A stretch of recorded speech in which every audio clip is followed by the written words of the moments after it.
Tempus Fugit. Ladrones de almas. Javier Ruescas. Capítulo 1.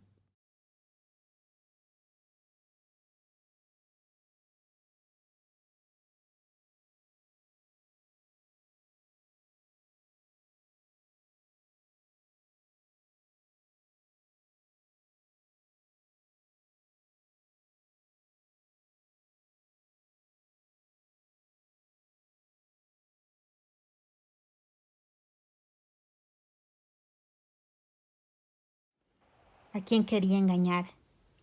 Tenía 16 años y todavía no había hecho nada de provecho. Hasta entonces, solo su padre se había encargado de traer dinero a casa. Castilla no se ha construido con el sudor de un solo hombre, solía decirle cuando se mencionaba el tema. Y llevaba razón. Tenía amigos alistados en el ejército trabajando en la gran ciudad. Incluso conocía el caso de una muchacha de 12 años que había entrado a formar parte de la corte del rey. Y él, ahí seguía, ayudando a su madre con el huerto y el pastoreo. 16 años y no aspiraba más que a ordenar vacas y a esquilar ovejas. Pero eso cambiaría, se juró. Al día siguiente, para empezar, iría a hablar con Marcel Brunet y le pediría el salario que le correspondía por haberle tenido el día entero golpeando el hierro. Si bien era cierto que no lo había hecho con la mayor destreza, ni con toda la fuerza que se requería, las agujetas del día siguiente serían las mismas, y el tiempo perdido en la herrería no lo recuperaría de ningún modo. Las horas junto al fuego, martillando filos y fundiendo empuñaduras, le habían dejado molido. Sentía cada músculo palpitando del cansancio. Se juró. Al día siguiente, para empezar, iría a hablar con Maese Brunet y le pediría el salario que le correspondía por haberle tenido el día entero golpeando el hierro. Si bien era cierto que no lo había hecho con la mayor destreza ni con toda la fuerza que se requería, las agujetas del día siguiente serían las mismas, y el tiempo perdido en la herrería no recuperaría de ningún modo. Las horas junto al fuego, martillando filos y fundiendo empuñaduras, le habían dejado molido. Sentía cada músculo palpitando del cansancio. En el fondo se alegraba de que Maese Brunet no hubiese quedado impresionado por su labor. Así, al menos, tenía una excusa para no volver sin que nadie pudiera decir que no lo había intentado. Elucumbrando sobre su futuro, con el viento helador silbando sobre la cabaña, el muchacho se fue quedando dormido. Tuvo un sueño tranquilo, profundo. Parecía que habían transcurrido tan solo un par de minutos cuando un sonido le despertó de golpe. ¿Qué podía haberle desvelado? Se rascó la cabeza, somnoliento. Iba a cerrar los ojos cuando el sonido se repitió. Un golpe seco en la madera, abajo, en la cocina. Madre, murmuró. Se levantó y se puso rápidamente los pantalones que había llevado a la fragua. Sin perder un instante, salió de su habitación y bajó las escaleras intentando hacer el menor ruido posible y evitando los escalones que más crujían. Se detuvo a cierta distancia y miró a través de los barrotes de la barandilla. Todo parecía estar en calma. Y entonces una luz azulada inundó la planta entera. Pablo no podía ver su procedencia, ni tampoco quién la había invocado. Pero aquello no podía ser nada bueno. Magia, pensó. Daba la sensación de que el reflejo de la luna se hubiese colado por la chimenea y estuviera iluminando toda la habitación. Cuando tuvo el valor suficiente para bajar y plantar cara a lo que allí hubiese, la luz se fumó y una figura vestida de negro con una gabardina oscura cruzó el salón y se desapareció por la puerta. El muchacho bajó los últimos peldaños de un salto. Había un cuerpo tirado junto a la mesa. ¡Madre!, exclamó el joven. La zarandeó para que se despertase, pero parecía estar... No, respira, respira. ¡Madre! ¡Madre! ¡Despierta! Pablo pensó que lo mejor sería llevarla a su cuarto, pero no iba a permitir que quien le había hecho aquello escapase. Iría tras él y después regresaría para despertarla. No estaba muerta y no parecía tener ninguna herida. Con aquel pensamiento en la cabeza, se puso las botas que había en la entrada y sacó del baúl la daga que su padre le había regalado hacía unos meses. Para defender la casa mientras yo no esté, le había dicho. No había sido capaz de hacerlo, pero enmendaría su error. La fría noche le recibió con su gélido aliento. Al principio no supo hacia dónde debía dirigirse, pero no tardó en vislumbrar una luz a lo lejos que se bamboleaba en la oscuridad. Echó a correr tras ella, sin fijarse siquiera en dónde pisaba. Conocía bien el lugar. Se dirigía al río. Pues no escapará, se juró el chico.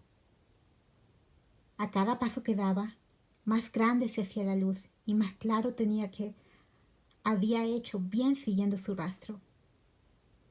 La lámpara de aceite la sostenía quien había irrumpido en su casa.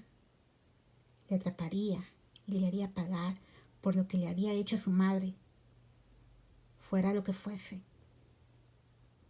De tanto en tanto, el otro se giraba, instigado por la sensación de estar siendo observado. Pero Pablo era rápido y se perdía entre los arbustos permaneciendo invisible. Entonces, a unos metros del río, el intruso se detuvo en seco y sacó de la gabardina un segundo objeto que Pablo no llegó a ver. ¿Una navaja, tal vez?, se preguntó el muchacho. La negra figura se recortaba en el reflejo del río. Con cuidado, se acercó lentamente. El otro parecía distraído. Ahora o nunca. De un salto, Pablo se abalanzó sobre él y le agarró por los hombros para hacerle perder el equilibrio. La lámpara de aceite que en un principio Pablo había creído que llevaba era en realidad un objeto cilíndrico que rodó por el suelo, apagándose cerca de ellos. El agredido pareció maldecir en un idioma incomprensible e intentó escabullirse. Por su parte, Pablo tiró con todas sus fuerzas del embozo negro que le cubría el rostro para descubrir que se trataba de un joven más o menos de su edad. Su adversario aprovechó aquel instante de sorpresa para asestarle un puñetazo que no pudo esquivar. Rodó por el suelo llenándose de barro la ropa y rompiéndose los pantalones. Si hubiese querido, el intruso podría haberle matado allí mismo. Sin embargo, se limitó a recoger la misteriosa lámpara y el verdugo y a salir corriendo con el otro objeto bien agarrado entre las manos. ¡No huyas!, le gritó Pablo, avergonzado y furioso. La daga se le había caído cerca de la rodilla. La daga se le había caído cerca de la orilla, pero le dio lo mismo. Estaba claro que su contrincante no iba armado. Podría defenderse como le había enseñado su padre, llegado el caso. Se volvió a poner en pie y corrió para alcanzarle sin ningún sigilo. La rapidez era la única baza con la que contaba en ese momento. Pronto vislumbró la luz de nuevo. No estaba lejos. Con un último esfuerzo e intentando no hacer caso de los pinchazos que sentía en las rodillas, Pablo aceleró el ritmo. Se encontraba a menos de 5 metros de él y tan solo una roca en el camino lo separaba. Pablo tomó impulso saltó sobre la piedra y gritó: «¡No escaparás!». En el preciso instante en que el muchacho se giraba para mirarle, Pablo cayó sobre él. «¡Te tengo!», exclamó. Y entonces desaparecieron. La nada es difícil de describir, sobre todo cuando no hay algo con que compararla. No es blanca ni negra. Es un hueco, un agujero, pero sin límites. Cuando Pablo abrió los ojos, pensó que se había quedado ciego. Estaban rodeados de nada. No podía describirlo de otro modo. Ni aire, ni tierra, ni suelo, ni techo. No habían paredes y tampoco estaba el aire libre.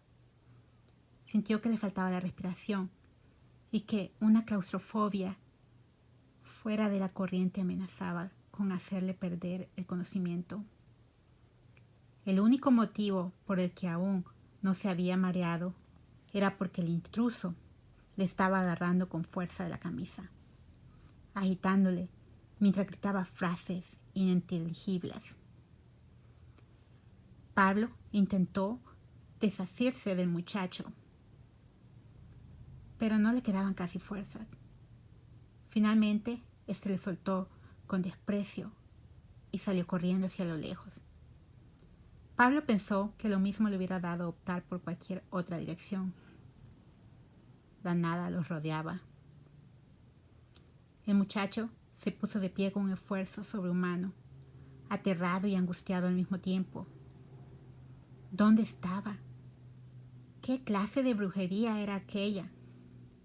¿Qué le habían hecho? Se obligó a dejar de pensar y echó a correr tras el extraño. No le dejaría escapar, no después de haber llegado tan lejos. Si le daba más vueltas al asunto, terminaría volviéndose loco. Avanzó tan rápido como las contusiones le permitían, haciendo un esfuerzo para no quedar embobado mirando sus botas pisando la nada. Corrió tras su enemigo, cuyo pelo largo y oscuro ondeaba con ligereza a su alrededor. «No, no escaparás, no escaparás», le gritó, escuchando su voz amplificada por el eco. El otro se dio la vuelta y maldijo de nuevo, acelerando el paso. Entonces, al fondo, frente a ellos, más allá donde se encontraba el perseguido, apareció la entrada de lo que parecía ser un túnel. Era un agujero oscuro en mitad de la nada. El extraño llegó a la entrada y se paró para observar a Pablo. Le gritó algo que, aunque en ese idioma que Pablo desconocía, le sonó a amenaza. Después siguió avanzando hasta que la oscuridad se lo tragó por completo. «¡No!», exclamó Pablo, y su grito reverberó en aquel lugar. «¡Te atraparé!». Y cuando la entrada al agujero parecía estar disminuyendo lentamente, puso un pie dentro y siguió avanzando, hasta que también él desapareció.